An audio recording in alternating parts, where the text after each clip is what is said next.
शहीदों की चिताओं में लगेंगे हर बरस मेले, वतन पर मिटने वालों का बाकी यही निशा होगा, बाकी यही निशा होगा। भारतीय सेना समूचे देशवासियों की आस विश्वास का प्रतीक, जिस सेना के शौर्य के समक्ष समूचा विश्व नतमस्तक है, उसी सेना के सच्चे प्रहरी जो सेवा में रहने के दौरान अपना सर्वोच्च न्यौछावर कर देते हैं, वही सैनिक पूरी श्रद्धा निष्ठा समर्पण से राष्ट्र सेवा के उपरांत जब सेवानिवृत्त होकर अपने अपने गृह जिलों गृह ग्रामों में जाते हैं तो उन्हें विभिन्न तरह के चैलेंज स्वीकार करने पड़ते हैं, परंतु सैनिक तो हमेशा सैनिक ही होता है। राष्ट्रभक्ति उसके रग रग में होती है। ऐसी ही चुनौती 2023 में पूर्व सैनिकों को राष्ट्रीय स्तर पर झेलनी पड़ी, जब जनवरी 2023 को केंद्र सरकार द्वारा पूर्व सैनिकों के फेवर में वन रैंक वन पेंशन 2 की घोषणा की गई। तो देखने में ये आया कि सैनिकों को जो उनका अधिकार मिलना चाहिए उस अधिकार से उनको वंचित किया गया था।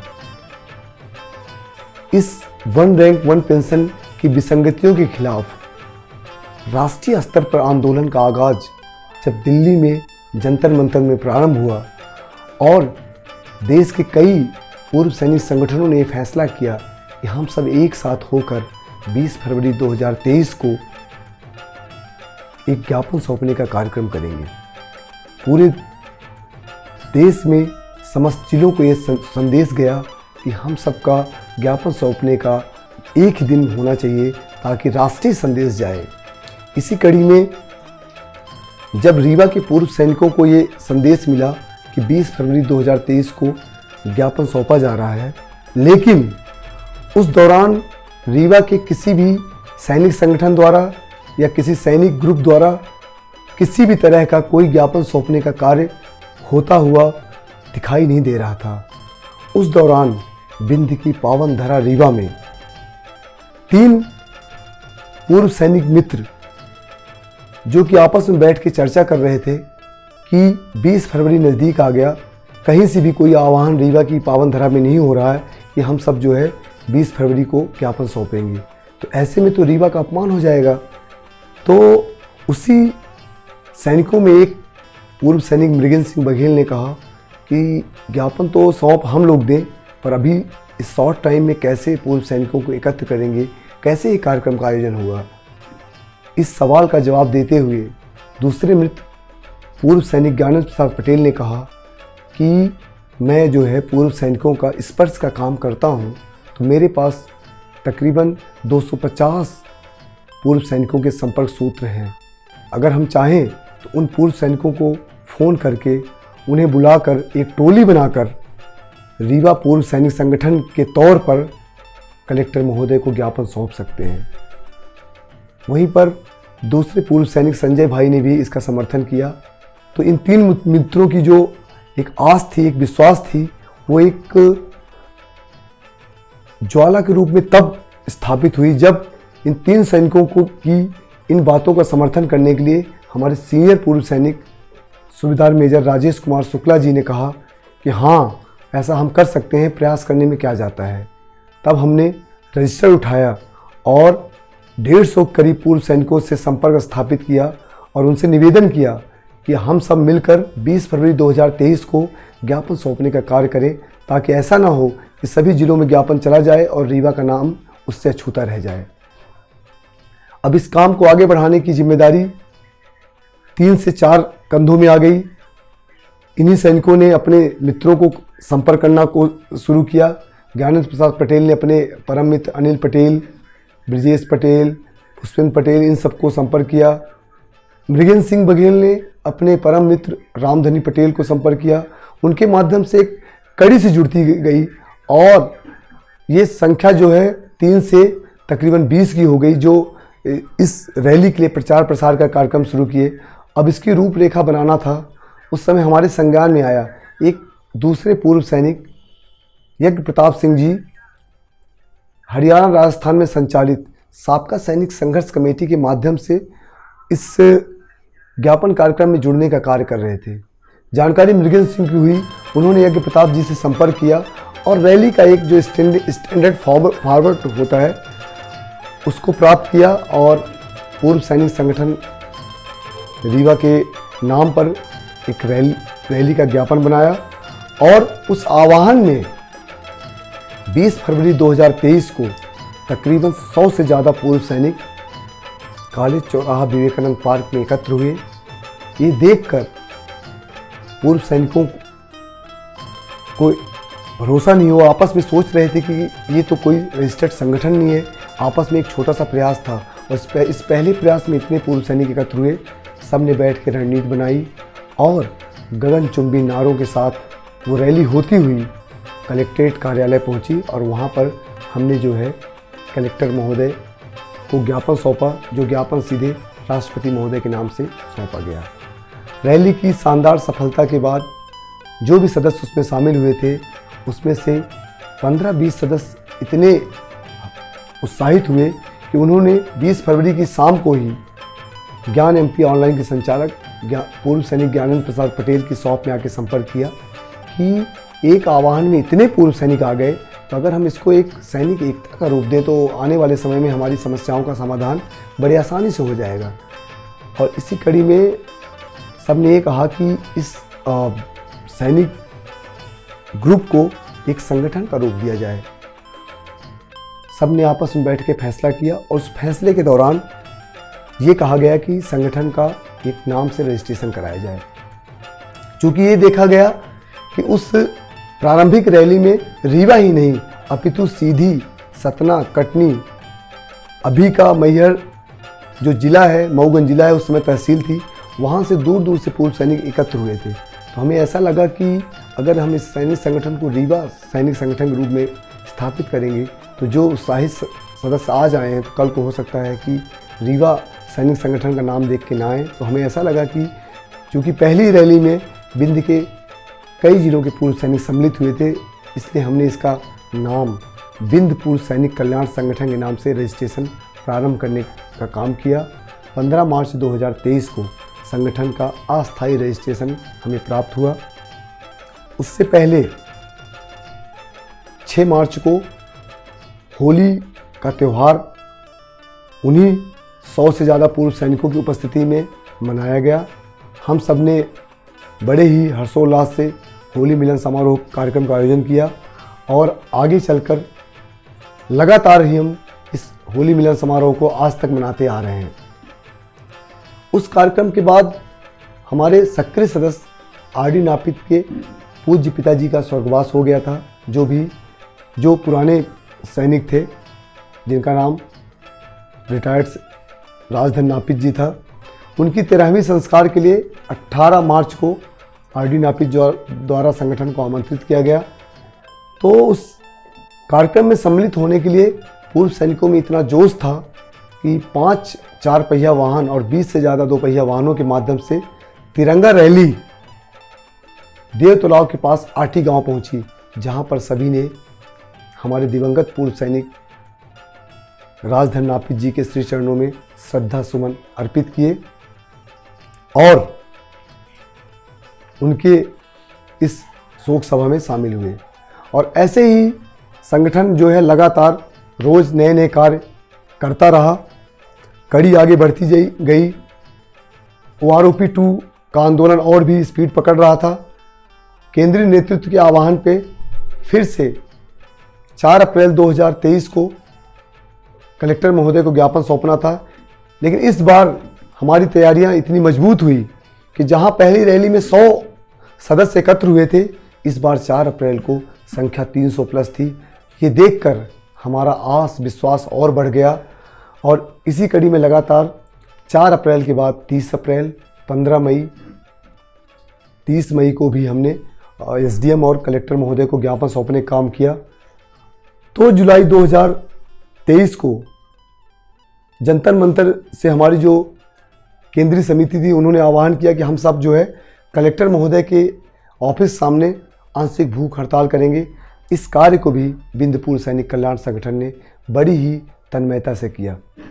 काम आगे बढ़ते गए, हम पूर्व सैनिकों के सुखों दुखों में खड़े होते रहे और सभी कार्यक्रमों को करने के दौरान अचानक संस्था के जो रजिस्टर्ड सदस्य, जो सचिव के तौर पे पदस्थ किए गए थे, मैं आपको बताना चाहूँगा कि हमारा संस्था का जब रजिस्ट्रेशन 14 जुलाई 2023 को प्राप्त हुआ था, उस दौरान संस्था के अध्यक्ष के नाम से नामांकन हुआ था।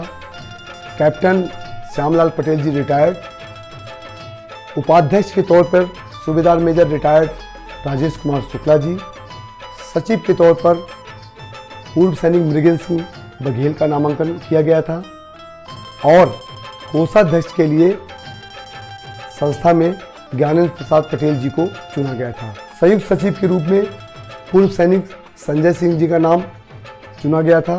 साथ ही अन्य 2 रजिस्टर्ड सदस्य पूर्व सैनिक हवलदार आर.डी. नापित और हवलदार लाला राम कुहार, इन 7 सदस्यों रजिस्टर्ड सदस्यों के साथ संगठन का प्रारंभ किया गया था। तो उन्हीं सदस्यों में से एक सदस्य सचिव के तौर पे जो अपनी सेवाएं दे रहे थे, उनके चाचा जी वीरेंद्र प्रताप सिंह जी का आकस्मिक निधन हो गया। अब संगठन ने ये पाया कि सैनिक जब सेवा में रहते हैं, उस दौरान अगर उनकी मृत्यु होती हुए शहीद होते हैं तो उनको सैनिक सम्मान तो मिलता है, लेकिन जो हमारे सैनिक सेवानिवृत्त हो जाते हैं, वो जब उनकी मृत्यु होती है तो गुमनामी की तरह इस दुनिया से चले जाते हैं। उनके सम्मान का कोई भी कार्यक्रम आयोजित नहीं किया जाता। इसी बात को सभी सदस्यों ने बैठकर फैसला किया। तब बिंद पूर्व सैनिक कल्याण संगठन ने 18 अगस्त 2023 को रीवा की पावन धरा से सैनिक संगठन की एकता का परिचय देते हुए तिरंगा और रीत के साथ चुरहट तहसील के टिकट का लगाव पहुंचकर हमारे दिवंगत पूर्व सैनिक नायक वीरेंद्र प्रताप सिंह जी को रीत चढ़ाकर और तिरंगा अर्पित करके उस सम्मान देने का काम किया, जिससे पूरा गांव, उनका पूरा परिवार अपने आप को गौरवान्वित महसूस कर रहा था। और बाद में हमारे पूर्व सैनिकों, सैनिक अधिकारियों और विभिन्न तरह के संगठनों से ये पता चला कि आज तक बिंद नहीं प्रदेश ही नहीं बल्कि देश में पूर्व सैनिकों को तिरंगा अर्पित करने का काम इससे पहले किसी सैनिक संगठन ने नहीं किया है। ये हमारे सबके लिए बहुत ही गौरव का विषय था और इस कार्य की जानकारी के बाद हमारा जो है काम करने की प्रेरणा और भी बढ़ गई। इस दौरान हमने सूचना के आधार पर जब हमें जानकारी मिली किसी पूर्व सैनिक के दिवंगत होने की, हमने पूरी श्रद्धा के साथ जाकर रीत और तिरंगा अर्पित करने का कार्य किया और पूर्व सैनिक के सुखों दुखों के से संबंधित जो भी जानकारी हमें प्राप्त होती रही, हम वहां पर जाते रहे और वहां जाकर उनके दुखों को दूर करने का कार्य किया।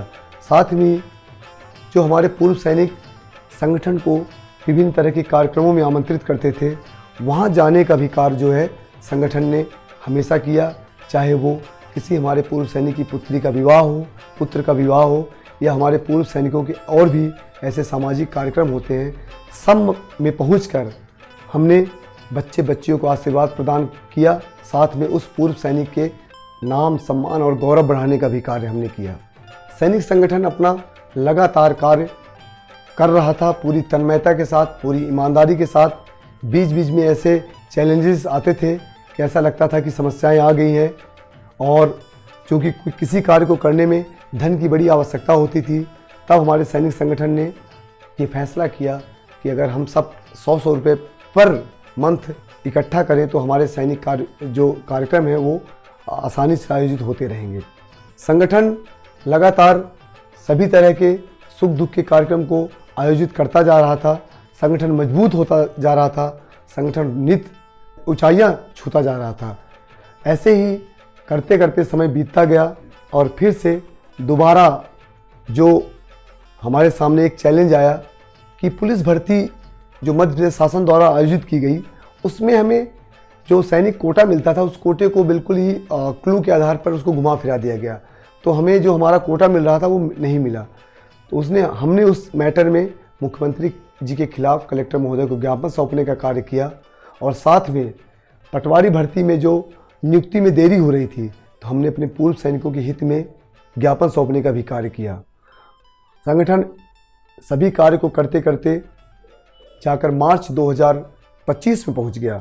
मार्च 2025 में संगठन ने पिछले वर्ष की भांति होली मिलन समारोह का कार्यक्रम अम्बे ट्रेडर्स जिवला मोड़ में आयोजित किया, जहां पर 300 प्लस पूर्व सैनिक एकत्र हुए और हमारे पूर्व सैनिकों के स्वास्थ्य का विशेष ध्यान देने के लिए नई नई जो हॉस्पिटल इम्पैनल हुई थी, उन्हीं इम्पैनल हॉस्पिटलों में से एक बिहान हॉस्पिटल एवं रिसर्च सेंटर के संस्थापक डॉक्टर राकेश पटेल जी का होली मिलन समारोह में पधारने का कार्यक्रम हुआ। डॉक्टर राकेश पटेल जी वहां पर आए। उन्होंने हमारी सैनिक कार्यक्रम को देखकर काफ़ी उत्साहित हुए और हमारे हौसले को बढ़ाने के लिए, हमारे संगठन को आगे बढ़ाने के लिए उन्होंने प्रसन्न होकर संगठन के विकास एवं विस्तार के लिए 50,000 रुपये की नगद राशि प्रदान करके हम सबका उत्साहवर्धन किया। हमारे संगठन के यशस्वी अध्यक्ष कैप्टन मुनराज कुर्मी साहब द्वारा और डॉक्टर राकेश पटेल जी का आभार व्यक्त किया गया और डॉक्टर राकेश पटेल जी ने आगे भी संगठन को लगातार मदद करने के लिए हम सबके साथ खड़े रहने का हमें वायदा किया। होली मिलन समारोह पूर्ण हुआ और संगठन अपने कार्य करता रहा। हमारे सुख दुख के जो भी कार्यक्रम थे संगठन बढ़ चढ़ के हिस्सा लेता रहा। हमारे पूर्व सैनिकों की बच्चियों की शादियाँ हों या और भी कार्यक्रम हो, सब में संगठन ने कभी भी कोई कसर नहीं छोड़ी। ऐसा ही होते होते अचानक मई 2025 में दुर्दांत आतंकवादियों द्वारा पहलगांव में हमारे निहत्थे नागरिकों की नृशंस हत्या कर दी गई। हमारे 26 नागरिक जो है उस आतंकवादी गतिविधि में मारे गए और बड़े दुख की बात है कि उस नृशंस हत्या में हमारे नागरिकों से उनके धर्म पूछकर उनके ऊपर गोलियां दागी गई। पूरा देश जल उठा, पूरे देश में उबाल था, पूरे देश में विरोध था और बाद में जांच के दौरान पाया गया कि ऐसी घटना को अंजाम देने के लिए हम सबका जो दुश्मन देश पाकिस्तान इसमें संलिप्त था। पाकिस्तान को मुंहतोड़ जवाब देने के लिए हमारे देश के यशस्वी प्रधानमंत्री जी ने ऑपरेशन सिंदूर का लॉन्च किया और उस ऑपरेशन सिंदूर के माध्यम से हमने पाकिस्तान के अंदर घुसकर पाकिस्तान को नेस्तो नाबूद करने का काम किया। हमने पाकिस्तान के 30 से ऊपर आतंकवादी कैंपों को पूरी तरह बर्बाद कर दिया, जिसमें 150 से 200 आतंकवादी मारे गए और उसी ऑपरेशन की शानदार सफलता के लिए हमने 3 जून 2025 को होटल रीवा की रसोई में एक शानदार सम्मान सभा का आयोजन किया गया, जिसमें हमने ऑपरेशन सिंदूर को सफल बनाने वाले वीर सैनिकों को याद किया। साथ में जिन बहादुर सैनिकों ने अपने शौर्य का परिचय दिया था उनके सम्मान का भी कार्यक्रम किया गया। इसके बाद उसी दिन संगठन ने कारगिल विजय दिवस 2025 की तैयारियों का प्रारंभ किया, जिन तैयारियों के लिए संगठन के यशस्वी अध्यक्ष द्वारा 11,111 रुपये देकर इसकी शुरुआत की गई और उनके इस शुरुआत को कई लोगों ने बढ़ चढ़ के हिस्सा लिया। इसी क्रम में पैरामिलिट्री की बीएसएफ से रिटायर्ड सूबेदार मेजर लालमणि शुक्ला जी ने नगद 5100 की राशि प्रदान करके संगठन की सदस्यता ली और साथ ही संगठन को आगे बढ़ाने के लिए उन्होंने शपथ ली। मैं आपको बताना चाहूँगा कि लालमणि शुक्ला जी ने मात्र 1 महीने के अपने कार्यकाल में 50 से ज़्यादा पैरामिलिट्री के पूर्व सैनिकों को जोड़ने का कार्य किया और संगठन में पैरामिलिट्री की सक्रियता को बढ़ाने का कार्य किया। तब से लगातार हम सब जो हैं कारगिल विजय दिवस की तैयारियों में व्यस्त होते हुए आज इतनी बड़ी तिरंगा रैली के सफल आयोजन के बाद हम सब वीर नारियों और कारगिल विजय दिवस के रणबांकुरों को सम्मानित करने के लिए आज माखनलाल चतुर्वेदी राष्ट्रीय पत्रकारिता विश्वविद्यालय के सभागार में एकत्रित हुए हैं, जहां पर ये कार्यक्रम आयोजित किया जा रहा है। मैं सभी पूर्व सैनिकों, सैनिक परिवारों, आगंतुकों से निवेदन करूंगा कि साबी मदर इंटरनेशनल स्कूल एवं रीवा इंटरनेशनल स्कूल के नवनिहालों द्वारा राष्ट्रभक्ति प्रोग्राम के आयोजन होंगे। कृपया करके आप सब उन छोटे बच्चों का उत्साहवर्धन करें और इस कार्यक्रम का आनंद लें।